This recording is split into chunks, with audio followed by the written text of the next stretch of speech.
Hello friends, health insurance सही .com की तरफ से मैं सुमित भंडारी आपका स्वागत करता हूं। बहुत बहुत शुक्रिया इस वीडियो को देखने के लिए। आज का हमारा टॉपिक है हेल्थ इंश्योरेंस में किसे कहते हैं अपने पैरों पे कुल्हाड़ी मारना। देखिए 31 मार्च होके हटा है, एक फाइनेंशियल ईयर ख़त्म हो गया और आज हमारा एक नया नवरात्रि स्टार्ट हो रहे हैं। तो नए साल की आप लोगों को बहुत बहुत मुबारकबाद हो। पिछले एक साल के अंदर नहीं, मैं पिछले 5-10 साल की अगर मैं बात करता हूँ, एक हमने बहुत ही विचित्र सा प्रोसेस है जो हमने बार बार रिपीट होते देखी है। कैसे? कोई पर्सन है वो पॉलिसी बाय करने लगा है। अब मेरे से बाई चांस कोई अप्रोच करता है कि जी पॉलिसी बाय करनी है, तो मैं उनको बता देता हूँ कि ये सारी चीज़ें आपको डिक्लेयर करनी ज़रूरी हैं। ठीक है। कई केसेस के अंदर ये सिर्फ 2 चीज़ें होती हैं और कई केस में 10 चीज़ें भी हो सकती हैं। अब काफ़ी रेपुटेशन इस चीज़ की हुई है कि हर एक जो पॉलिसी बाय कर रहा है उसके जान पहचान में कोई ना कोई तो इंश्योरेंस एजेंट होता ही है, या एक ना एक ऐसा पर्सन ऐसा होता ही होता है जो उनके जिसने एक पॉलिसी बाय की होती है। उस पर्सन ने जिसने बाय की हुई है उसका भी कोई ना कोई इंश्योरेंस एजेंट दोस्त होता है या जानकार होता है। अब जब मैंने उसको बता दिया है 2 या 10 चीज़ें डिक्लेयर करनी है, तो वो कुछ टाइम के अंदर मुझे ये फीडबैक आती है कि जी वो पर्सन जिनसे वो गाइडेंस ले रहे हैं, वो पर्सन बता रहे हैं कि अगर भाई इतनी सारी चीज़ें डिक्लेयर करोगे तो आपकी पॉलिसी ही नहीं होगी। ठीक है। तो मैं तो नॉर्मली, आपको मालूम ही है कि I am a very straight forward person, मैं तो उनको बोलता हूँ ठीक है जी, आपकी मर्जी, जो करना करो। तो होता क्या है कि वो पॉलिसी तो उस सज्जन से या उनकी जानकारी के करा लेते हैं, और 2-4 साल के बाद मुझे ये डेफिनेटली पता लगता है कि नॉन डिस्क्लोजर की वजह से वो उनका क्लेम रिजेक्ट हो गया। अब किस टाइप की चीज़ें ये नॉर्मली होती हैं? ये जो लोग किसी जानकारी के अंदर जो लोग होते हैं, जान पहचान के लोग होते हैं, उनसे जो पॉलिसी बाय करते हैं उनके अंदर तो बहुत ज़्यादा कॉमन प्रॉब्लम होती है। मैं नॉर्मली लोगों को हमेशा ये एडवाइस करता हूँ, अपने ऊपर भी मैं ये प्रिंसिपल अप्लाई करता हूँ, ना जान पहचान में पॉलिसी बेचो, ना जान पहचान में पॉलिसी खरीदो। इनफैक्ट कोई भी काम अपनी जान पहचान में करना नहीं चाहिए, क्योंकि आप खुल के ना बात कर सकते हो, ना किसी से कुछ पूछ सकते हो, और बाई चांस कोई क्लेम वगैरह में इशू हो जाए फिर आप ना आप लड़ भी नहीं सकते ढंग से, राइट? यानी आप डिस्कशन भी नहीं ढंग से कर सकते। तो अब प्रॉब्लम क्या आ रही है कि जब मैं पॉलिसी बाय कर रहा हूँ, मुझसे कंपनी रफली अराउंड 20 के आसपास तो डायरेक्ट क्वेश्चन पूछती है कि आपको ये बीमारियां हैं या नहीं है। इसके अलावा कुछ कंपनीज़ के अंदर ये जो बीमारियां होती हैं इनकी लिस्ट अराउंड 45 टू 60 के आसपास होती हैं, और हालांकि आजकल कम पूछा जाता है, लेकिन आज से 5-10-15 साल पहले तो कॉमन होता था, बहुत डिस्क्रिप्टिव प्रपोजल फॉर्म होते थे। अब जब आप पॉलिसी बाय कर रहे हो, पहली बात तो नॉर्मली जल्दी जल्दी आपको कोई ये कोई बताने वाला होता नहीं है कि भी क्या क्या चीज़ों को डिक्लेयर करना चाहिए, और उनको डिक्लेयर करने का सही तरीका क्या है और किस पैमाने पे आप डिस्कस करते हो किन चीज़ों को बताना या नहीं बताना। अगर आज आपके कोई हेल्थ इश्यूज़ हैं, कोई पुराना हेल्थ इशू था, आपको बताना वो कंपलसरी है, राइट? वो आपकी प्री एग्जिस्टिंग कंडीशन थी, वो प्री एग्जिस्टिंग इलनेस थी, या वो प्री एग्जिस्टिंग डिजीज़ था, या किसी चीज़ के सिम्टम डेवलप हुए हैं, या आपने कोई मेडिकल चेकअप करवाया किसी बीमारी को ढूंढने के लिए, आपके डॉक्टर ने बोला ये करा। ये सारी चीज़ें बेसिकली बतानी होती है। यानी सपोज कर लो किसी पर्सन की कुछ साल पहले छाती में या मैं कहता हूँ पेट में दर्द हो रहा है और उसने अल्ट्रासाउंड कराया जिसके अंदर कुछ नहीं निकला, तो क्वेश्चन है कि क्या ये बताना जरूरी है? डेफिनेटली बताना जरूरी है, राइट? कोई भी देखिए यही सारी चीज़ें आ जाती हैं, जब फिर बाद में कंपनी बोलती है आपने झूठ बोला। बात ये नहीं है कि कंपनी को क्या बताना है नहीं बताना, बात ये है कि सब कुछ बताना ही बताना है। तो ऐसा कुछ नहीं, हाँ किसी को बुखार हुआ इग्नोर कर सकता है, कोई बड़ी बात नहीं है, आरसीटी कराई इट इज़ ओके, लेकिन चिकन पॉक्स हुआ है, कॉलरा हुआ है, कभी टाइफाइड हुआ है, किसी पर्सन ने, अभी हमारे पर रिसेंट एक केस आया है, कोई पर्सन पॉलिसी बाय कर रहा है, तो उसको जिस पर्सन से उसने अपने पेरेंट्स की पॉलिसी ली है अराउंड 6-8 महीने पहले, वो पर्सन कंपनी की डायरेक्ट ऑनलाइन पोर्टल से पॉलिसी बाय कर रहा है। तो पॉलिसी बाय करते करते उसने बताया कि 2013-14 के अंदर मेरे माताजी की एंजियोग्राफी हुई थी, कोई छाती में प्रॉब्लम हुई, तो चेकअप कराया, उसके अंदर निकला कुछ नहीं, बिल्कुल क्लीन थी। तो वो जो सज्जन थे, यानी इंश्योरेंस कंपनी के जो कॉल सेंटर के एग्जेक्टिव थे ना, उन्होंने किसी और नंबर से, अननोन नंबर से कॉल करा, उनको बताया कि सर जब आपके इसके अंदर निकला ही कुछ नहीं है तो बताने की ज़रूरत क्या है? तो उन्होंने नहीं बताया। पॉलिसी तो बड़े आराम से 2 दिन के अंदर पॉलिसी बन गई, लेकिन बोलना नहीं चाहिए, लेकिन आने वाले टाइम में डेफिनेटली दिक्कत आनी ही आनी है। क्यों? ये नॉन डिस्क्लोजर है। आपकी हेल्थ इशू के अंदर 10 चीज़ें बताई, 2 बताई हैं, 5 बताई, बताना ज़रूरी है। नहीं बताया तो क्या होता है, आपकी पॉलिसी बड़ी आराम से हो जाती है। लेकिन जब आप पॉलिसी बाय कर रहे हो ऑनलाइन या ऑफलाइन, उसके अंदर एंड में आप एक डिक्लेरेशन लेते हो। 2 इम्पॉर्टेंट डिक्लेरेशन है कि जो भी चीज़ें मेरी बेस्ट ऑफ नॉलेज में, मेरी ईमानदारी से मेरे को सब कुछ चीज़ें मैं आपको बता रहा हूँ, क्योंकि मेडिकल चेकअप तो हो नहीं रहा। दूसरा, कंपनी आपसे कहीं ना कहीं ये लिखा लेती है, एक्सेप्टेंस करा लेती है कि कल को कंपनी को ज़रूरत पड़े तो आपके सारे मेडिकल चेकअप, मेडिकल डॉक्यूमेंट्स हैं उनके चेक कर सकती है, किसी भी हॉस्पिटल में जाके इन्वेस्टिगेशन भी कर सकती है। और ऐसा होता है जब भी कोई अमाउंट, एक सर्टन अमाउंट को क्लेम क्रॉस कर जाता है, हर एक इंश्योरेंस कंपनी बहुत ज़्यादा ऐसा नहीं है कि आराम से पैसा दे देती है, वो इन्वेस्टिगेशन होती है। इन्वेस्टिगेशन ऑफिसर है, कोई ना कोई मेडिकल प्रोफेशनल आपको मिलने ज़रूर आएगा ही आएगा। हो सकता है आपसे बिना पूछे भी हॉस्पिटल के अंदर विजिट करेगा। क्यों? पॉलिसी बाय करते हुए आपने 2 चीज़ें फिर वही बोली, मैं सब कुछ ईमानदारी से बता रहा हूँ और आप मेरे को किसी भी तरीके की इन्वेस्टिगेशन करा सकते हो, राइट? तो एक पॉलिसी लेना इम्पॉर्टेंट है या राइटफुल मैनर में सही तरीके से पॉलिसी लेना ज़रूरी है। आपने कोई चीज़ डिक्लेयर की, बहुत सारे हमारे पास ऐसे केसेस हैं कि मतलब मैं आपको क्या बताऊं, मैं एक एग्जांपल लेता हूं। अगर बाई चांस किसी को हेल्थ इशू है तो बुरा मत मानिए।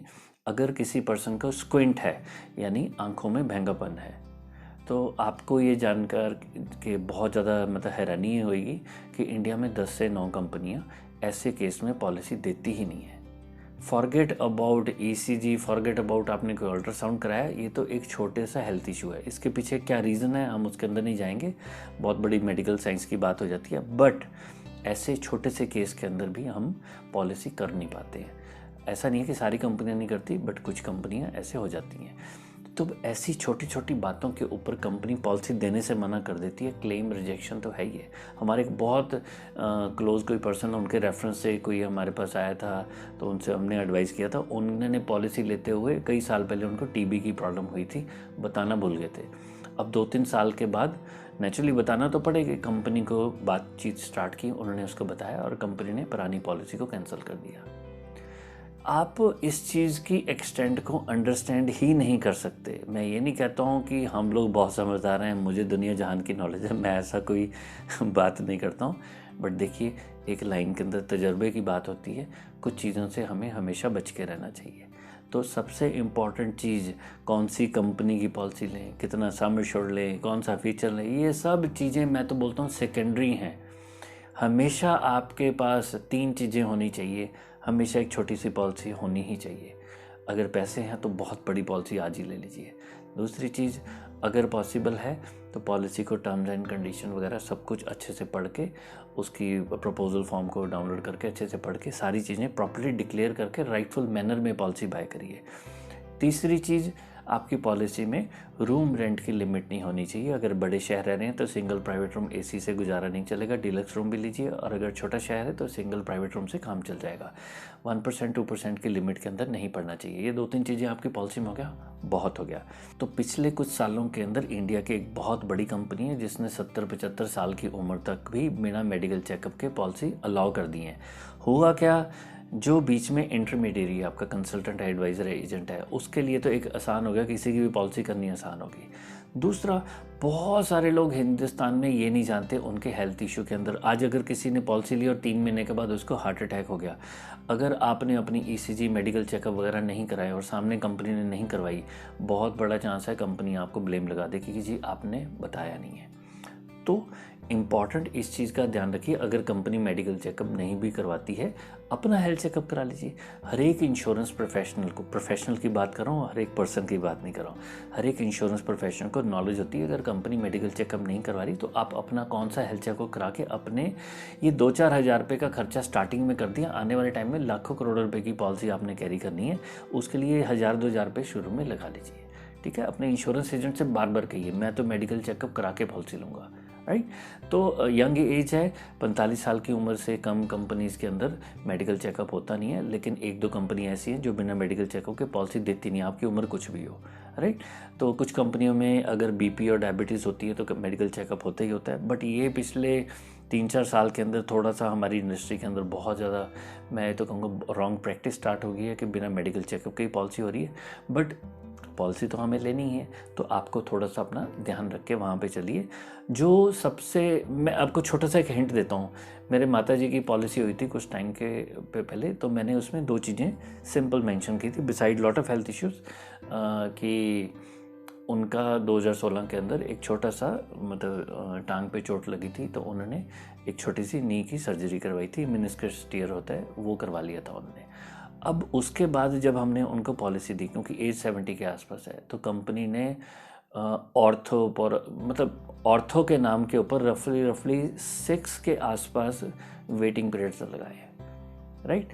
तो नाम हमने सिर्फ ये लिया, नी रिप्लेसमेंट नहीं कराई, छोटा सा एक ऑपरेशन हुआ था वो करवाया, परफेक्ट फाइन है वो। आज की डेट में एयर ट्रैवल भी अकेले कर लेते हैं, कोई चिंता की बात नहीं। बट कंपनी ने इतने वेटिंग पीरियड लगाए थे 2 साल के।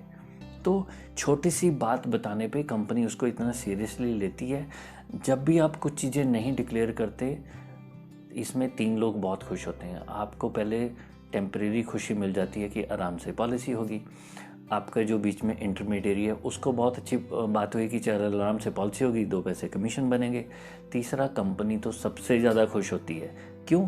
कल को किसी भी तरीके का डिस्प्यूट होगा जो आने ही आना है, क्योंकि नॉन डिस्क्लोजर के अंदर आ गया, तो उसके अंदर कंपनी ने एक तो आपका क्लेम रिजेक्ट करना है, दूसरा जो इतने सालों से पॉलिसी के पैसे दे रहे थे वो भी कंपनी खा जाएगी, क्योंकि वो पैसा वापस नहीं आता, पॉलिसी टर्मिनेट किया जाती है, ठीक है।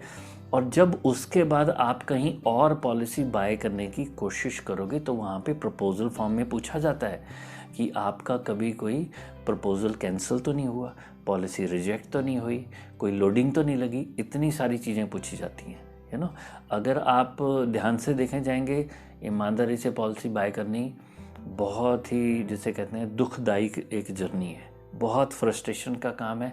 लेकिन जब इस तरीके से आप पॉलिसी बाय कर लेते हो, उसके बाद मतलब रात को नींद बहुत अच्छी आती है कि चलिए मेहनत करिए, क्योंकि अगर आपने सही तरीके से पॉलिसी नहीं बाय की तो जब आपका क्लेम आएगा उस टाइम पे इससे 10 गुना ज़्यादा मेहनत करनी ही पड़ेगी।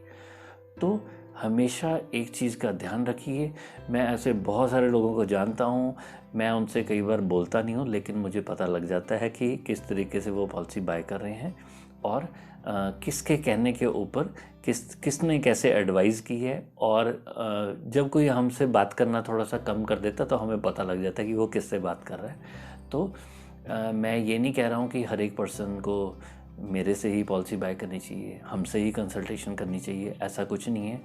आपको ये वीडियो अच्छा लगा लाइक कर सकते हैं, आपको लगा मेरी बातें कड़वी हैं, स्ट्रेट फॉरवर्ड हैं, अच्छी नहीं हैं तो डिसलाइक कर सकते हैं, आपकी मर्ज़ी है। लेकिन इस चीज़ का ध्यान रखिए, आपको या तो अच्छा सा क्लाइंट बनना है या कस्टमर बनना है। जब कोई आप ऑनलाइन पॉलिसीज़ बाय करते हो तो आप हमेशा एक कस्टमर हो, और काफ़ी केसेस के अंदर मजाक की बात है, कहते हैं कस्टमर के तो नाम में ही लिखा हुआ है कि कष्ट के साथ मरना, यानी तकलीफ़ आने की प्रोबेबिलिटी बढ़ जाती है। हमेशा कोशिश करिए, बड़े शहर में रह रहे हैं तो ऑनलाइन के चक्कर में बिल्कुल मत पड़िए। जो पर्सन आपको बार बार ये बोल रहा है कि नहीं ये मत डिक्लेयर करिए, वहाँ से भाग जाओ बिल्कुल, ठीक है। उम्र आपकी 40-45 से ऊपर है, मेडिकल चेकअप करा के पॉलिसी लीजिए।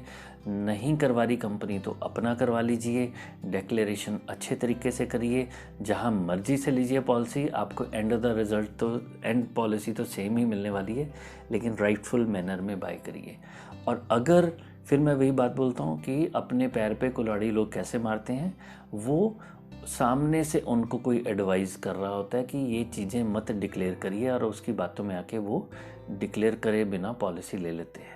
ये बहुत लॉन्ग टर्म जर्नी है। ऐसे बहुत सारे लोग हैं जो हमसे बताते हैं कि जी हमने किसी एजेंट से पॉलिसी बाय की थी, जानकारी में थे, आज उन्होंने कंपनी चेंज कर ली है, उन्होंने काम बंद कर दिया है। तो ऐसी पॉलिसी को ऑर्फन पॉलिसी कहा जाता है, कि जिसका ना तो कंपनी की कोई हेडेक है, क्लेम देना कंपनी की हेडेक नहीं है, क्लेम देना उनके लिए एक लॉस मेकिंग इवेंट होता है कंपनी के लिए। तो ऐसा कभी मत सोच के चलिए कि कोई इंडिया में ऐसी कंपनी होगी जो क्लेम आया तो हंस हंस के दे रही है। किसी को भी पैसे ऐसे देना अच्छा नहीं लगता, क्योंकि चाहे कंपनीज़ का काम है ये, लेकिन बहुत कंपनी स्ट्रिक्ट होकर चलती हैं।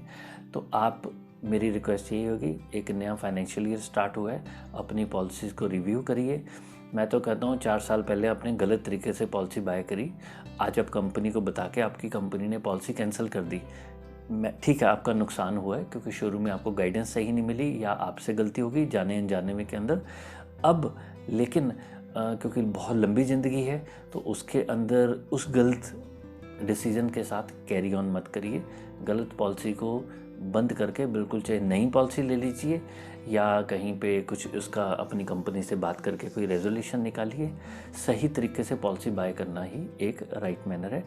हमारा एक नया पैकेज स्टार्ट हो रहा है आज कि अगर कोई पर्सन सिर्फ ये जानना चाहता है कि आज मैंने ये फ़लानी पॉलिसी बाय करनी है, राइट, तो मेरे को ये बता दीजिए कि किन चीज़ों का ध्यान रखना है। तो हमारी 500 रुपीज़ की फ़ीस होएगी, 1 घंटे का सेशन होएगा। हम उनके सारे क्वेश्चन का आंसर दे के उनको बता देंगे कि भाई आप ये पॉलिसी इस तरीके से बाय कर सकते हैं, जहाँ मर्जी से बाय करिए, राइट।